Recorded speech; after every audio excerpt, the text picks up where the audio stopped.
30 days hair growth சேலஞ்சில் இன்றைக்கி நம்ம பார்க்க போகிறது ஒரு சூப்பரான ஹேர் ஜெல் தான். இந்த ஹேர் ஜெல் பார்த்தீங்கன்னா உங்களுக்கு நல்ல ஒரு ஹேர் க்ரோத் கொடுக்கும். அதே சமயம் சாஃப்ட் அண்ட் ஷைனிங்காக வச்சுக்கிறதுக்கும் ரொம்ப ரொம்ப ஹெல்ப் பண்ணும். இது எப்படி பண்ணுறதுன்னு பார்க்கலாமா? அதுக்கு ஒரு கப் அளவுக்கு சாதம் வடித்த கஞ்சி தண்ணி எடுத்திருக்கேன். உங்ககிட்ட கஞ்சி தண்ணி இல்லை அப்படின்னா நீங்கள் ஒரு ஸ்பூன் அளவுக்கு அரிசி மாவு எடுத்துட்டு அதை நல்லா சுடு தண்ணியில் நல்லா மிக்ஸ் பண்ணிங்கன்னா ஒரு கஞ்சி பதத்துக்கு வரும். அந்த மாதிரி வந்ததுக்கப்புறம் அதை கூட நீங்கள் எடுத்துக்கோங்க. அந்த கஞ்சி தண்ணியில் ஒரு 4லேருந்து 5 செம்பருத்தி பூ ஃப்ரெஷ்ஷாக கிடச்சுன்னா ஃப்ரெஷ்ஷாக எடுத்துக்கோங்க. எனக்கு வந்து ஃப்ரெஷ்ஷாக கிடைக்கல அப்படிங்கிறதுனால நான் காஞ்ச செம்பருத்தி பூ வந்து எடுத்திருக்கேன். கூட 2 ஸ்பூன் அளவுக்கு ஃபிளாக்ஸ் சீட் வந்து ஆட் பண்ணிக்கோங்க.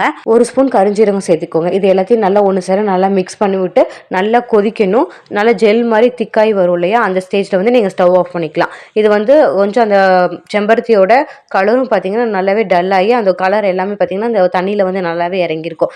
இந்த மாதிரி நல்லா குக்காய் வந்ததுக்கப்புறம் செம்பருத்தி பூ வந்து இந்த அளவுக்கு நல்லா குக்காய் இருக்கணும். இந்த மாதிரி வந்ததுக்கப்புறம் நீங்கள் ஸ்டவ் ஆஃப் பண்ணிவிட்டு சூடாக இருக்கும் போதே ஒரு பாத்திரம் வச்சு வடிகட்டியே எடுத்துக்கோங்க. ஏன்னா ஆறுச்சு அப்படின்னா உங்களுக்கு வந்து வடிகட்டுறதுக்கு ரொம்ப ரொம்ப கஷ்டமாக இருக்கும். சூடாக இருக்கும்போதே வடிகட்டி எடுத்துக்கோங்க. இது ஆற பார்த்தீங்கன்னா நல்லா கட்டியாக ஜெல் மாதிரி வந்துடும். நான் வந்து உங்களுக்கு கொஞ்சம் வெதுப்பாக இருக்கும் போதே நான் வந்து கையில் தொட்டு காமிச்சிருக்கேன். நல்லா ஆற பார்த்தீங்கன்னா நல்ல ஜெல் மாதிரி வரும். இது வந்து உங்கள் ஹேரில் வந்து அப்ளை பண்ணி நல்லா ட்ரையாக விட்டுருங்க.